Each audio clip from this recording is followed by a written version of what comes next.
Imagine showing up for your passport renewal, only to find out you can't get one because you missed a crucial update. In 2026, US passport renewals are getting a shocking overhaul with brand new biometric requirements. What exactly does this mean for your passport, and how can you make sure you're ready for these massive changes? If you're planning to renew your US passport in 2026, there's breaking news you can't ignore. The process will no longer be as simple as mailing in your old passport, filling out forms, and waiting for the new one to arrive. Starting 2026, biometric requirements will be added to the renewal process. That means fingerprints, facial scans, and possibly even iris scans could become a standard part of getting or renewing a US passport. This is one of the biggest shifts in passport policy in decades. So, what does it mean for you? Why is the US making this change? And how can you prepare before it's too late? Let's break it down. Why biometric requirements are coming. The US government has been under pressure to improve travel security for years. Terrorism threats, identity fraud, and global cybercrime have all pushed officials towards stronger verification systems. Other countries are already ahead. The European Union will fully launch its biometric entry/exit system in 2026. Travelers entering the EU will have their fingerprints and facial data scanned instead of traditional passport stamps. The United States doesn't want to fall behind. Adding biometrics to passport renewals helps align American passports with global security standards. It also makes it harder for criminals to forge documents or use stolen identities. But here's the catch: what makes sense on paper may feel like a huge inconvenience for everyday travelers. What kind of biometrics will be used? Right now, the US issues e-passports with a small chip inside. That chip already stores your photo and personal data. But in 2026, new upgrades may expand what's stored. A facial recognition. Your passport photo will be linked to a live facial scan, captured at enrollment or renewal. The fingerprints. Fingerprint data could become mandatory, just like it already is for US visa applicants. Iris scans. This is less common, but some reports suggest iris data may be tested for future use. If you're renewing by mail, you may have to appear at a passport agency or an authorized enrollment center at least once to submit these biometrics. That means extra steps, extra time, and possibly extra costs. How this affects current passport holders. If your passport expires before 2026, you might be able to avoid the new requirements, at least for now. But once the rule takes effect, every renewal will require biometric enrollment, no matter what year your old passport was issued. In simple terms, if you renew before 2026, the process will still be the old way. If you renew in 2026 or later, expect new biometric steps. This creates a rush for many travelers who want to beat the deadline. Passport agencies could see huge spikes in applications before the new rules kick in. What about privacy concerns? One of the biggest debates around biometrics is privacy.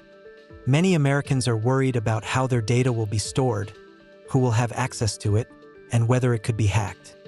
The government says biometric data will be encrypted and stored securely. But no system is 100% safe. We've already seen major data breaches in government and corporate databases. So the question becomes, are you comfortable handing over your fingerprints and facial data just to renew your passport? For some, the answer is no. But for frequent travelers, it may soon be unavoidable. Why the timing matters. The rollout of these requirements in 2026 isn't random. That year, the US will host major global events, including the FIFA World Cup, bringing millions of visitors from around the world. Border and travel security will be under the spotlight like never before. Officials want to have the most advanced systems in place before the world arrives. That means stricter passport standards for US citizens and tighter entry rules for visitors. It's not just about protecting America. It's also about proving to the world that US travel documents are secure and trustworthy. How to prepare before 2026. So what can you do today to avoid stress later? 1.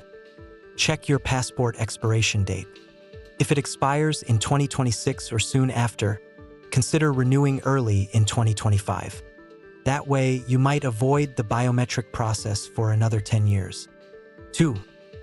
Gather your documents now. Don't wait until the last minute. Birth certificates, IDs, and old passports may take time to find. 3. Stay updated. Follow announcements from the U.S. Department of State. Changes may roll out in phases, and you don't want to miss important updates. 4. Prepare for delays. New systems often mean longer processing times. If you plan international travel in 2026, apply early. 5. Understand your rights. If you're concerned about privacy, learn how your data will be stored and used. Being informed is the first step to protecting yourself. Could this change travel forever? Biometric passports aren't just about renewal. They're part of a larger shift in how the world travels. Imagine walking through an airport without ever showing your passport. Cameras scan your face, match it with your travel documents, and clear you in seconds. That's the future the US and many other countries are working toward. It could make travel faster, safer, and more secure. But it also means trading personal privacy for convenience. This isn't just a passport change. It's a global transformation in how identity is managed. Final thoughts. The US passport renewal process in 2026 will be very different from what we know today. Biometric requirements may feel shocking, but they're part of a bigger picture. Stronger security, faster travel, and alignment with global standards. If you act early, you might avoid the rush. If you wait, be ready for fingerprints, scans, and longer processing times. Either way, change is coming. The question is, are you ready for it? Thanks for watching Travel Across. If you found this video helpful, don't forget to hit the like button, subscribe, and share it with someone who needs to know about these changes. Stay tuned, because we'll keep you updated on every travel and immigration shift you need to know about. Safe travels, and see you in the next video.